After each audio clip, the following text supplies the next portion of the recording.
The conference this afternoon will be on a man who is really not well known enough, and for perhaps most of you, totally unknown. His name is Jerome, le Royer de la Dauversiere.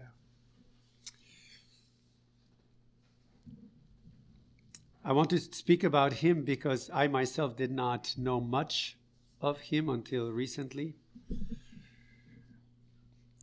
And it is important to know him for different reasons. His case of beatification is open. He is now venerable, a servant of God, for the last about 15 years. But Jérôme le Royer de la Dauversiere is the soul of the foundation of Montreal, Ville-Marie. There would be no Montreal without this man. And that is what we're going to talk about.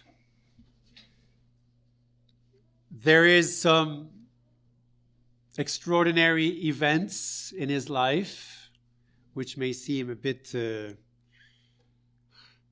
far-fetched sometimes. Well, talk about mystical life. He will hear voices, have visions. One can say, well, okay, this is not true. First of all, the sources for this, for his life, there's a few books. There is his grandson who wrote his life, who also, about 60 years after he died. There are also some of the nuns of the congregation that he founded, who wrote also about the foundations. One of his daughter even became a nun in Montreal. So there are some first-hand sources. So this is, and the facts are there. One may deny that this man heard voices or had a vision telling him to do something, but the facts are these things happen in the weirdest circumstances. And where, in a nutshell, we have this man who lives in a city in the center of France called La Flèche, and he is told to found a Catholic fort, a Catholic village on an island across the ocean, an island called Montreal, where there's nobody. There's only trees over there. There was, when Jacques Cartier found Montreal, there was some Indian settlements, but they died soon afterwards. And so by the early 1600s, there was nothing in Montreal. It was just an island. And this man across the ocean in France has a vision to organize a foundation of a city on that island across. He has never seen a map of the city. Of the island. He does not know.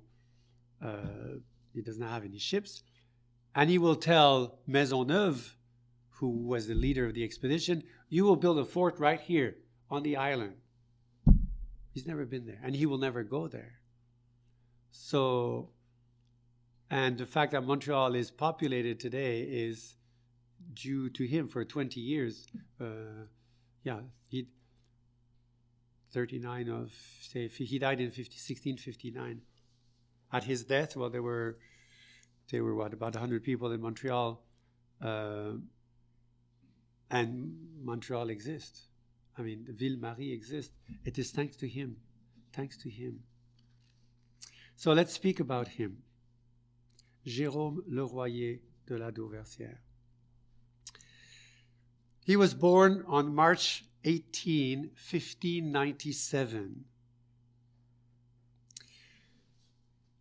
Now, I have different sources of information for this conference, and some say he was born in Tours, where their family lived in Tours, in the center of France, for 5 years. Then they moved to the city of La Flèche.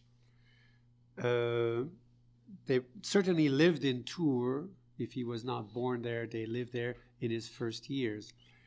1597, now if you have listened to the previous talk, which was on Marie de l'Incarnation, she was born in Tours as well in 1599, 2 years later.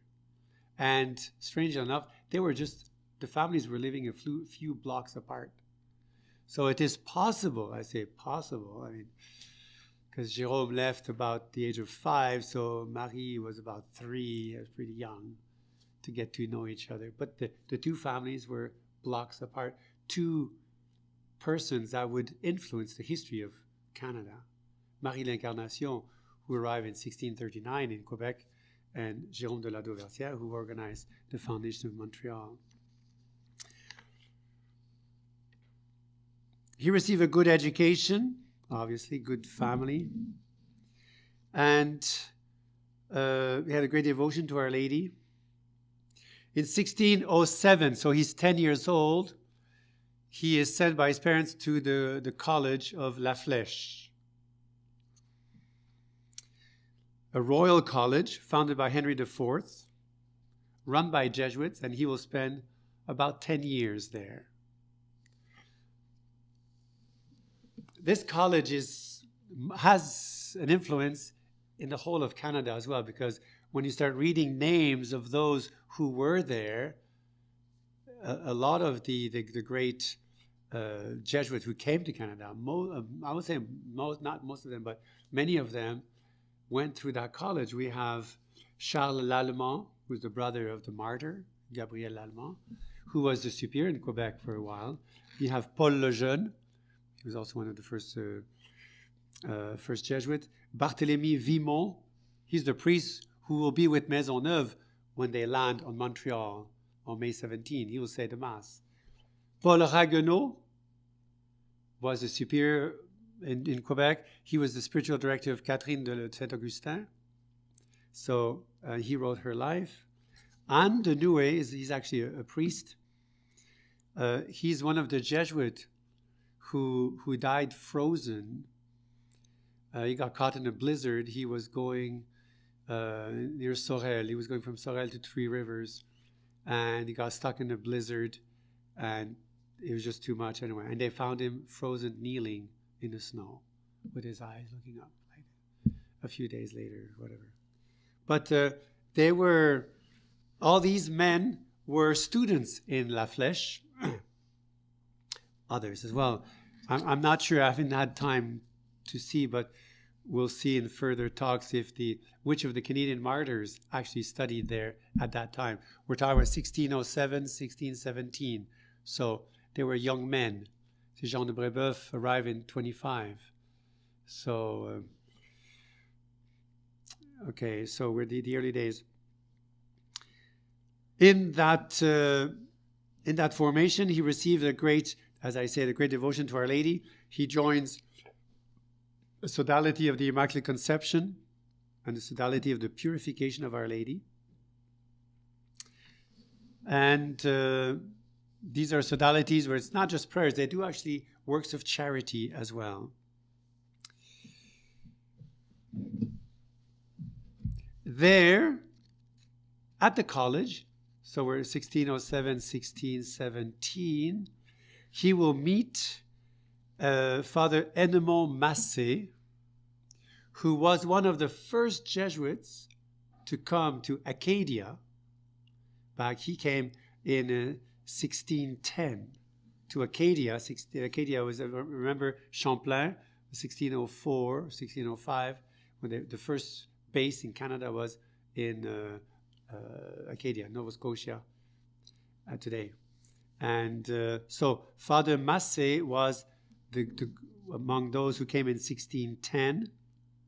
So he was there for a few years. He was there. He arrived in 1611.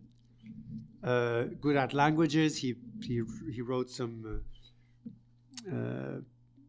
He translated the books, some grammars of the local dialect. He wrote some of the prayers. Eventually, he went to the U.S. and went back to France. And in 1614, he is in Collège de la Flèche. And he's the one who influenced the young de la Dauversiere, the young Jerome. It's the first time he hears about Canada. So we're 1614. Remember the first Mass in Ontario? Just to give you some landmarks, 1615, when Samuel de Champlain came across and went to Midlands over there. And so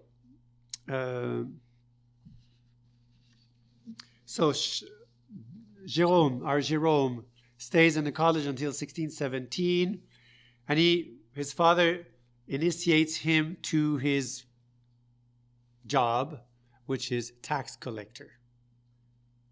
Tax collector, royal tax collector. So working for the royal taxes. And Jerome will take over in 1618, so a year later, he's only 21 years old. 21 years old. His father dies in 1618. Now, just a word about this tax collection, which was quite special and required a lot of honesty, because the one who was perceiving taxes, percepteur de taxes, had to pay the taxes from his own pocket first and then go and collect them from people. So he has to pay the king first and then collect them from everybody. So it requires a lot of, well, it was quite a risk, but anyway, that's what he did for many years. In 1619, or I got again different dates, 1619 or 1621, he marries Jeanne de Beaugé, an old French family. They will have 5 children. Out of the 5, the first one will become a lawyer, a magistrate. 2 boys will become priests, and 2 girls become nuns. So 4 children out of 5 will have a vocation. And so we're in the 1620s. He gets involved he becomes a member of the Franciscan Third Order, which will also, well, the Jesuit too, these first Jesuit, they were very much living the gospel, living the spirit of poverty. There's a mark in the La Dauversiere in his life, as well as in, we'll see later on, Maisonneuve, all of them. They have a great spirit of poverty. They handle large amounts, hundreds of thousands of dollars of today, but it's not for them. And they don't put anything in their pocket. They're truly detached.